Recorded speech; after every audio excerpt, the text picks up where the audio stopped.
नमस्कार दोस्तों, मैं हूँ स्निग्धा और आप सबको मेरे चैनल पे स्वागत है। आज मैं आप सबको ले चलती हूँ शिलांग से गुवाहाटी होते हुए बैंकॉक सिटी। ये मेरा पहला थाईलैंड ट्रिप है। हाँ, मुझे पता है आप लोग पहले जा चुके हो, तो मुझे क्या, मैं तो पहली बार जा रही हूँ ना, तो मैं खूब एंजॉय करने वाली हूँ और रिकॉर्ड भी, क्योंकि आप लोगों को रिकॉर्डिंग दिखा दिखा के पकाना भी तो है, तो पकने के लिए तैयार। शिलोंग से हम लोगों को जल्दी ही निकलना था, लेकिन हम नहीं निकल पाए क्योंकि हमारे पास एक बहुत प्यारी सी सेंट बर्नार्ड है जिसका नाम है कीको। तो उसको भी, क्योंकि हम दोनों ही हैं घर पे, हमारे अलावा कोई नहीं है, तो उसको हमें डॉग हॉस्टल में छोड़ना पड़ा, जहाँ पे रहना उसको बहुत ज़्यादा पसंद है, क्योंकि उसकी जो दीदी है ना बेबी का, वो बहुत प्यार करती है उसे। हम 5 बजे घर से निकले थे और अभी टाइम है 8:30 और हम पहुँच गए हैं गुवाहाटी इंटरनेशनल एयरपोर्ट। अभी हम लोगों को सिक्योरिटी, इमिग्रेशन सब कुछ क्लियर करना है। चलिए आगे बढ़ते हैं। शिलांग से गुवाहाटी पहुंचने के लिए कम से कम 3 घंटे तो लग ही जाते हैं। हम लोगों ने कंटिन्यूअसली ड्राइव किया क्योंकि हम लोगों को पता नहीं था, बाई चांस अगर ट्रैफिक मिल जाए ना तो आपको 5 घंटे तो लगना ही लगना है। वेब चेक इन तो हमने पहले ही कर लिया था, अभी हम लोगों को इमिग्रेशन क्लियर करना है। इस ट्रिप का पहली फ़्लाइट है थाई एयर एशिया और अभी हम लोगों को लगी है काफ़ी भूख। सारी फॉर्मेलिटीज़ पूरी करने के बाद हम चल पड़े खाना खाने के लिए। और आप लोगों को तो पता ही है एयरपोर्ट का खाना है ना, प्राइस से बहुत हाई और टेस्ट से बहुत लो। मसाला डोसा ओके था, लेकिन आप लोग एक बात बताओ, ये जो कोकोनट चटनी है ना, वो ड्राई कोकोनट से कौन बनाता है? बहुत ही अजीब टेस्ट कर रहा था चटनी।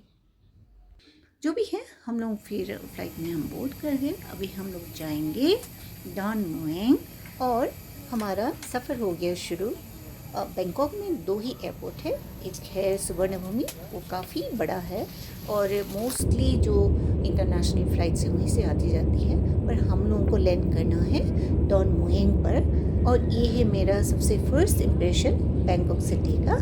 जैसे दूर से तो अच्छा लग रहा है, लेकिन आप लोगों को मैं एक बात बता देती हूँ, मैं कोई ब्लॉगर हूँ नहीं, मैं एक आम इंसान हूँ और एक आम इंसान की तरह मैं आपको थाईलैंड दिखाना चाहती हूँ। मैं जो भी एक्सपीरियंस करूँगी ना, मैं उसी हिसाब से आप लोगों को बताऊँगी। फ्लाइट से देख रहे थे नीचे के जो थोड़ा बहुत सिटी का आउटले दिख रहा था, वहाँ पे मुझे सारा कुछ परफेक्ट स्ट्रेट लाइंस में दिखा, जैसे हमारे चंडीगढ़ में दिखते हैं ना, जो हमारे बोलते हैं कि पूरी अच्छी तरह से प्लान सिटी है। तो यहाँ पे आप देख सकते हो सारे स्ट्रेट लाइंस में है और ऊपर से इतना खूबसूरत दिख रहा था ना बैंकॉक सिटी। तो आप लोग थोड़ी देर के लिए ये नज़ारा देखो बस, कहीं पे भी आपको टेढ़े मेढ़े लाइन नहीं दिखेंगे। और ऐसे मैं जब देख ही रही थी बहुत गौर से, तो मुझे एक और चीज़ दिखी, ये है मैन मेड स्क्वायर टाइप में बना हुआ फ्रेश वाटर लेक। ये सी वाटर नहीं है, ये फ्रेश वाटर है, क्योंकि हम जब शिवसागर गए थे असम में, तो सेम उसी तरह के लेक्स हमें दिखा, क्योंकि वहाँ पे जो हमारे हम राजाएँ थे, तो वो लोग बनवाते थे फ्रेश वाटर को रिज़र्व करने के लिए। तो जैसे बारिश का पानी हो गया या जो फ्रेश वाटर रिवर वाटर हो गया, तो ये सब का इनलेट बनाते थे और वहाँ पे पानी को स्टोर करते थे। लेकिन आज तक भी जितने भी लेक्स हैं, वहाँ का पानी ओवरफ्लो होके कभी भी ऐसे किनारे से नहीं बहा है। ये एक रिकॉर्ड है, पता नहीं कैसे, टेक्नोलॉजी बहुत अच्छी थी शायद। वही सेम लेक्स मैंने यहाँ पे देखा, या तो परफेक्टली स्क्वायर और रेक्टेंगुलर। और ये फ्रेश वाटर है, ये सलाइन वाटर नहीं है, सी का वाटर नहीं है। तो ये मुझे बहुत अच्छा लगा। अभी हम लोग लैंड करने वाले हैं। बाहर का नज़ारा तो बहुत ही सुंदर है। इंडिया और थाईलैंड में 2 अलग अलग टाइम जोन्स है। हमारे टाइम से थाईलैंड का टाइम 1 घंटा और 30 मिनट्स का डिफरेंस है। आप ये देखो लेक, बिल्कुल स्क्वायर साइज में और बहुत सुंदर है, आप एक बार देख लो। है ना सुंदर? तो मुझे ये बहुत अच्छा लगा और बहुत सिमिलर लगा मुझे असम से एटलीस्ट। और हम कर गए land. Give me a moment please. Oops, चलिए हम पहुंच गए बैंकॉक में, डॉन मुएंग में। यहाँ से हम जाएंगे कराबी। हमारी नेक्स्ट फ़्लाइट है डॉनमुएंग डोमेस्टिक टर्मिनल से कराबी के लिए, और कराबी से फिर हम जाएंगे आओनंग बीच। कराबी पहुंचने के बाद शायद हम लोगों को बस लेनी पड़ेगी आओनंग बीच के लिए, Guests, we have just लेकिन उससे landed पहले at चलिए Danwei अनाउंसमेंट सुन International लेते हैं। Airport, Bangkok, Thailand. The local time now is 28 minutes past 3 a.m. in the morning, which is 1 hour and 30 minutes ahead of India local time. For your safety, please remain seated. Do be careful when opening the overhead compartment, and please ensure you have all your personal belongings with you before leaving the aircraft. It was a pleasure having you aboard, and we look forward to seeing you again soon. On behalf of our Asia Captain, First Officer, and the rest of crew members, we would like to say thank you for flying with us for today once again. Thank you for flying with our Asia, and have a pleasant stay in Bangkok. ขอบคุณค่ะ ขอบคุณค่ะमतलब thank you too. और अभी हम लोग मैं क्या बोल रही थी, कराबी से हम लोग को आओनंग बीच जाना है। पर अभी हम लोग जैसे ऐसे टुकड़े में मतलब फ़्लाई कर रहे हैं, तो बैंकॉक से हम लोगों को कराबी जाने के लिए जो फ़्लाइट है वो 8:20 को है, और इसी बीच में हम लोग के पास थोड़ा सा टाइम है। तो हम लोगों को लगा कि थोड़ा सा डॉनमुएंग का जो एयरपोर्ट है ना, उसके अंदर ही हम थोड़ा बहुत एक्सप्लोर कर लेते हैं। और इसके बाद कराबी पहुंचने के बाद हम लोगों को फिर बस में ट्रैवल करना है। तो वहाँ पे आओनंग पहुंचने से पहले आप देखो हम लोगों ने क्या क्या किया। हमने तो आप लोगों को पहले बता दिया था, हम लोग फर्स्ट टाइम बैंकॉक आ रहे हैं, तो हम लोगों को क्या है ना, डायरेक्शन के लिए पूछना पड़ा कि डोमेस्टिक जो टर्मिनल है वो किधर है। फिर हम लोगों को पता चला, हमने मैप भी देख लिया, तो इसके बाद हम चल पड़े डोमेस्टिक टर्मिनल के लिए। चलिए मैं आपको दिखाती हूँ हम कैसे कैसे होके, कितना साफ है ना। और लोग कहाँ हैं, सारे लोग कहाँ गए, यहाँ पे लोग नहीं हैं। ये तो हमारी इंडियन भाई बहन हैं जो लोग चल रहे हैं। फाइनली यहाँ के लोकल लोग कहाँ हैं।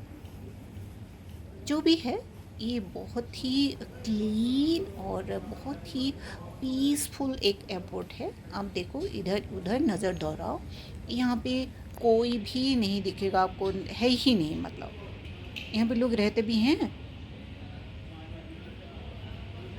मुझे यहाँ पे ही बस जाना चाहिए, ज़्यादा भीड़ भाड़ शोर शराबा मुझे ऐसे भी पसंद नहीं है, मेरे कान फट जाती है। तो मैं यहीं पे बच जाऊँ। आप लोगों को ना एक सीक्रेट बताती हूँ, हमारा जो नॉर्थ ईस्ट है ना, यहाँ पे इतनी जनजातियाँ हैं, उनके पूर्वज मोस्टली यहीं के थे। जो अभी थाईलैंड, हम थाईलैंड नाम दे रखा है, वियतनाम, लाओस, बाली, सुग्रीव, जो भी है ना, हम लोग पहले एक ही थे, अभी भी हम लोग एक ही हैं। जो नॉर्थ ईस्ट के जो परंपराएं हैं, कल्चर है, जो भी है, अभी भी सिमिलर है। थाईलैंड को संस्कृत में श्याम प्रदेश कहा जाता था, जैसे हम कृष्णा जी को श्याम बोलते हैं वैसे। और ये हम पहुंच गए 7-Eleven। ये 7-Eleven का ना मैंने बहुत सुन रखा था, ये क्या खास है 7-Eleven में। फिर मैंने थोड़ा बहुत सामान वगैरह मैंने ध्यान से देखा, और दिखा कि वहाँ पे आपको सर्वाइव करने के लिए कम पैसे में आपको सब कुछ ये लोग उपलब्ध कराते हैं। जैसे आपको हीट एंड ईट वगैरह जो ऑप्शंस है ना, राइस वगैरह, जो आप जैसे वेजिटेबल खाते हो, वेजिटेरियन हो, नॉन वेजिटेरियन हो, बीफ खाने वाले हो, चिकन खाने वाले हो, पोर्क खाने वाले हो, सब के लिए वहाँ पे ओपन आपका ऑप्शंस हैं। तो वहाँ पे आप पिक करो। अगर आप बहुत ही बुरे कुक हो तो आपके लिए ये एक ब्लेसिंग है, क्योंकि आप जस्ट हीट करो माइक्रोवेव में, आप बस खा लो। और जो ब्लॉगर्स हैं ना, जो पैक उठा के चल देते हैं, और ये लोग कहीं पे भी भूख लगे तो कुछ भी मैनेज करते हैं, जैसे मिनिमम सर्वाइवल करते हैं, तो इनके लिए तो ये पैराडाइज है, मतलब हेवन है, स्वर्ग है।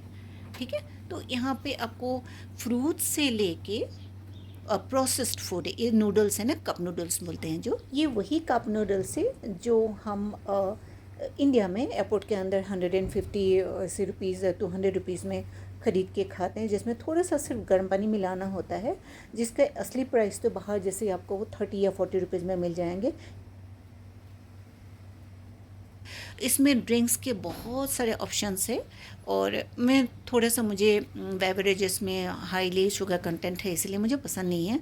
मैं ज़्यादा ऐसे बॉटल ड्रिंक मैं नहीं लेती हूँ, लेकिन यहाँ पे लेज़ वगैरह जो देखो, आपको अगर बहुत भूख लगी है ना, आपके पास कोई ऑप्शन नहीं है, तो आप ऐसे कुछ भी खा, जैसे फ्रोज़न फ्रूट्स भी है वहाँ पे और चिप्स वगैरह भी है।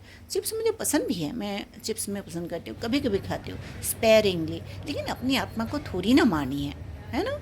आत्मा को भी तो ज़िंदा रखना है ना, दुखी आत्मा मुझे नहीं बननी थी, तो इसलिए मैं थोड़ा बहुत कभी कभी इंडल्ज कर लेती हूँ।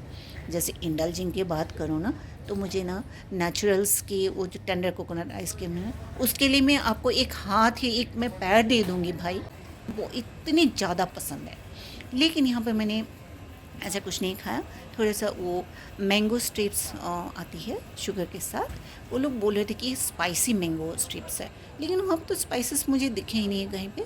krabi के लिए फ़्लाइट पकड़ने का टाइम हो गया, तो हम लोग फिर से चल दिए krabi के लिए। ये नेवर एंडिंग लूप है जहाँ पे हम लोग सिर्फ चल ही रहे हैं, चल ही रहे हैं, चल ही रहे हैं। ऐसा नहीं है कि मैं बहुत टायर्ड हूँ, लेकिन झूठ नहीं बोलूँगी, थोड़ी बहुत थकान तो है, क्योंकि रात को हम सोए नहीं हैं। लेकिन मज़ा इतना आ रहा है ना, आपको क्या ही कहें। हम लोग आते आते फिर से हम लोग डोमेस्टिक टर्मिनल का लॉन्च पहुंच गए हैं। यहाँ पे आप लोग देख सकते हो, थोड़ा बहुत डिसेंट टाइप सिटिंग अरेंजमेंट है, काफ़ी सारे लोग भी हैं। और यहाँ पे लोग ना, बिल्कुल मैंने नोटिस किया, बहुत ज़्यादा शोर शराबा करके बात नहीं करते, जैसे चिल्लम चिल्ली करके वो लोग बात करते हुए नहीं दिखेगा आपको। सब कोई बहुत ही पोलाइट और वो बेस्ट ऑफ बिहेवियर को मिलेगा। तो ये है थाई लायन एयरवेज़, और इन्हीं में से एक पकड़ के हम लोगों को जाना है krabi। लेकिन अभी मुश्किल से 5 ही बजा है सुबह का, 8:20 को है फ़्लाइट, और हम लोगों को वेट करना ही पड़ेगा, क्या करें, है ना। काफ़ी इंतज़ार के बाद हम लोगों ने फ़्लाइट ले ली है, और ये है थाई लायन एयरबस। गुवाहाटी से फ़्लाई करने के अलावा हमारे पास 2 ऑप्शंस और थे, जैसे हम कोलकाता से फ़्लाइट ले सकते थे या दिल्ली से फ़्लाइट ले सकते थे, क्योंकि यहाँ पे इकोनॉमी फ़्लाइट ही है जहाँ पे आप 7 किलो का फ्री केबिन बैग लेके चल सकते हो। पर उसके लिए किको को हम लोगों को 2 दिन पहले ही छोड़ना पड़ता, जो हम लोग नहीं चाहते थे। Safety information card is located in the seat pocket in front of you. Please read it carefully. If you have any queries, please contact cabin crew. Thank you. अब तो मुझे इतनी नींद आ रही है ना, मैं तो रिकॉर्ड भी नहीं कर पा रही हूँ। मुझे जितनी जल्दी है ना krabi पहुँच के, औनंग पहुँच के थोड़ी सी रेस्ट करो, क्योंकि 12 घंटे हो गए हम लोगों ने सोए नहीं हैं, ना ही ढंग का खाना खाया है। जितनी जल्दी हमें हो रही है ना krabi पहुँच के वहाँ पे रेस्ट करने की, उतना ही ये जो एयरबस है ना, सिटी बस बन के घुमा रही है। पूरे एयरपोर्ट में 3 चक्कर लगाने के बाद भी अभी तक भी टेक ऑफ नहीं किया है। अभी ना मुझे ऐसा लग रहा है यहाँ पे जो फ्लाइट कैप्टन है ना, उनको कहीं अथॉरिटी से प्रॉब्लम तो नहीं है, क्योंकि वो तो बोल नहीं सकते बेचारे, सैलरीड एम्प्लॉई है ना। तो इनको लगा होगा आज घुमा घुमा के सारी फ्यूल फूंक देंगे, ऐसा मुझे लग रहा है। बस हमने टोटल 2 फ्लाइट ली, दोनों में ही जो एयर एशिया है या थाई लायन एयरवेज़ है, दोनों में ही कॉम्प्लीमेंट्री कुछ नहीं होता, पानी भी नहीं। और हम ठहरे अतिथि देवो भव वाले लोग, हमें लगा था थोड़ा बहुत पानी तो सर्व कर ही देंगे, लेकिन ऐसा बिल्कुल नहीं है। आप लोगों को अपना ही जो वाटर बॉटल है कैरी करना है, आप वहाँ पे ख़रीद भी सकते हो। जो वाटर बॉटल वहाँ पे बाहर आपको, जैसे इंडिया में भी जो 20 रुपये में मिलती है, वो अंदर जाके आप लोगों को 150 रुपये में ख़रीदना पड़ता है। इसलिए अपना जो पानी का बोतल वगैरह है ना, वो साथ कैरी करो। यहाँ पे 1 चम्मच पानी भी एयरपोर्ट के अंदर अलाउड नहीं करते हैं, तो ये बेहतर है आप लोग पानी पी के खाली बोतल अपने बैग में रख लो और एयरपोर्ट से आप भर लो, या पानी अलग से ख़रीद के भी आप पी सकते हो, वो ऑप्शन तो हमेशा ही खुला है। दोनों ही फ़्लाइट, गुवाहाटी से जिस फ़्लाइट में आए थे, अभी हम जिस फ़्लाइट में हम फ्लाई कर रहे हैं, दोनों ही फ़्लाइट बिल्कुल खचाखच भरी हुई है। लेग रूम बहुत कम है, क्योंकि इकोनॉमी एयरलाइनर है। आपको पॉइंट ऑफ फ्लाइंग से डेस्टिनेशन तक पहुंचा देंगे, आप उतना ही गनीमत समझो। फाइनली हम लोगों ने उड़ान भर ली है, thank you God, thank you so much. और शायद नहीं, ओ नो, अभी ना मेरे मन में उफान सी आ रही है जानने के लिए कि क्या प्रॉब्लम है, क्योंकि अभी आधे घंटे से ज़्यादा से हम लोग अभी बस ज़मीन पर ही ऐसे चल रहे हैं, घूम रहे हैं। और ये बात क्या प्रॉब्लम आ सकती है, ये बात मैं अपने हस्बैंड से पूछ सकती थी, लेकिन मैंने पूछा नहीं। बताओ क्यों? क्योंकि उनको फ्लाइंग के बारे में, फ्लाइट्स के बारे में सब कुछ पता है, इतनी सारी नॉलेज है। अगर मैं पूछूंगी कि क्या प्रॉब्लम हो सकता है तो वो मुझे 1 घंटे की सर्टेन लेक्चर दे देंगे, पर मुझे थोड़ी ना बोर होना था, इसलिए मैंने उनसे पूछा नहीं। पर ये बात उनको मत बताना प्लीज़। अभी आप लोग ये भी पूछोगे कि मुझे थाईलैंड में करना क्या है, मतलब मेरी एक्सपेक्टेशंस क्या है थाईलैंड से। हाँ, सब कोई जब भी घूमने जाते हैं ना, सब कोई एक विश लिस्ट तो बनाते ही हैं, तो मैंने भी बनाई हुई है। और उस विश लिस्ट में सबसे जो पहला पॉइंट है वो है अभ्यंगम। आयुर्वेदा में अभ्यंगम का मतलब है मसाज। तो मैं डेफिनेटली मैं ट्राई करने वाली हूँ, क्योंकि मैंने काफ़ी थाई मसाज के बारे में सुन रखा है और मुझे बेसिक डिफरेंस जानना है कि दोनों शैली में अंतर क्या है। क्योंकि हमारे यहाँ पे आयुर्वेदा में या नेचुरोपैथी में हम लोग जो बॉडी में मर्म बिंदुएं हैं उस पर हम लोग प्रेशराइज करके हम मसाज करते हैं, क्योंकि massage is a passive form of exercise जहाँ पे ब्लड सर्कुलेशन को ध्यान में रख के ये दिया जाता है। और दूसरा पॉइंट है, मुझे फ्रूट्स बहुत ज़्यादा पसंद है, क्योंकि मेरा हर दिन का ब्रेकफास्ट फ्रूट से ही शुरू होता है, फ्रूट्स ही खाती हूँ बेसिकली। तो यहाँ पे एक फ्रूट है जो मैं काफ़ी टाइम से मैं सुन रही हूँ और मुझे बहुत फैसिनेट करता है, वो है डूरियन। लंगन वगैरह भी मैं ट्राई करना चाहूँगी। स्नेक फ्रूट भी है, अगर मिल जाए, अभी सीज़न में है, वो भी मैं ट्राई करूँगी। लेकिन डूरियन, हाँ, किंग ऑफ फ्रूट्स बोलते हैं। पर जिन लोगों ने ये फ्रूट पहले ट्राई किया है ना, उन लोगों का कहना है कि इसका जो ऑर्डर है, स्मेल है, इतनी भयानक से स्ट्रॉन्ग है कि लोग ये बर्दाश्त नहीं कर सकते हैं। जो भी हो, मुझे तो टेस्ट करना ही है। मैं टेस्ट करके आपको बताती हूँ कि उसका टेस्ट मुझे कैसा लगा। मेरा अपना जो एक्सपीरियंस है मैं वो आपके साथ शेयर करूँगी। तीसरा पॉइंट है नेचर। नेचर से जुड़े मुझे सब कुछ पसंद है, उसकी कलर कम्बिनेशन किसी भी फॉर्म में। और शायद मुझे इसलिए गार्डनिंग भी पसंद है, क्योंकि मैं मिट्टी से जुड़ी रह सकती हूँ। गार्डनिंग पसंद है, कलर कम्बिनेशन पसंद है, इसलिए शायद मैं पेंटिंग में बनाती हूँ, आर्ट बनाती हूँ। तो नेचर मुझे पसंद है, मैं बहुत एक्सप्लोर करने वाली हूँ। मैं आर्टिस्ट हूँ इसीलिए नहीं, मुझे कलर कम्बिनेशंस बहुत फैसिनेट करता है। जो रेयर कलर कम्बिनेशंस है वो भी, और जो बेसिक जो प्राइमरी कलर कम्बिनेशंस है वो भी मुझे बहुत ज़्यादा अट्रैक्ट करता है। तो मैं देखूँगी कहाँ पे क्या मुझे देखने को मिल जाए, और डेफिनेटली मैं आप लोगों को बताऊँगी। मैं ना बहुत ही नॉर्मल सी आम इंसान हूँ, बिल्कुल कोई ब्लॉगर नहीं हूँ। तो मुझे सारे वो नॉर्मल काम करना पसंद है, जिससे मुझे नंगे पाँव चलना बहुत पसंद है, बच्चों के साथ खेलना बहुत पसंद है, और कलर्स के साथ भी। तो पता नहीं वहाँ पे मुझे क्या दिख जाए और मुझे क्या अच्छा लग जाए। जो भी चीज़ मुझे फैसिनेट करती है ना, वो मैं बहुत इन्जॉय करती हूँ, या तो रिकॉर्ड करती हूँ। मैं आप लोगों को बताऊँगी जो भी मुझे मिलता है, what ever comes my way I will share. Just be with us, be with me, alright. और जो सबसे लास्ट पॉइंट है वो है, मुझे एक्सप्लोर करना है यहाँ का कल्चर, क्योंकि हमारे नॉर्थ ईस्ट में जितनी भी ट्राइब्स हैं ना, उनके पूर्वज मोस्टली यहीं के हैं, जैसे लाओस, वियतनाम, कंबोडिया, थाईलैंड वगैरह। तो मुझे एक्सपीरियंस करना है कि हमारा कल्चर अभी भी सेम ही है या बहुत काफ़ी बदल चुके हैं, क्योंकि इन ए वे ऐसा लग रहा है कि हम लोग ना अपने ही पूर्वज के भूमि में आ रहे हैं उनसे मिलने के लिए। ये बात मुझे बहुत ज़्यादा थ्रिल कर रही है, और मैं आपको बताती हूँ अभी भी हम लोग सिमिलर है या नहीं है। देखो, खाना पीना तो जो अवेलेबिलिटी के हिसाब से ही जो पैटर्न बनता है, लेकिन कल्चर एक ऐसी चीज़ है, आप कहीं पे भी जाओ, 3-4-10,000 किलोमीटर अवे भी आप लोग माइग्रेट करोगे ना, वो आप साथ लेके चलते हो, है ना। तो मुझे ये भी देखना है, जो हमारे जो पूर्वज यहाँ से गए थे तो क्या लेके गए थे, हमारे लिए क्या सिमिलर है और क्या डिससिमिलर है। और एक बार फिर से हम लोग लैंड कर चुके हैं क्राबी एयरपोर्ट में, और हम लोग अभी जाएंगे आवनंग बीच के लिए। चलिए बाहर मिलते हैं।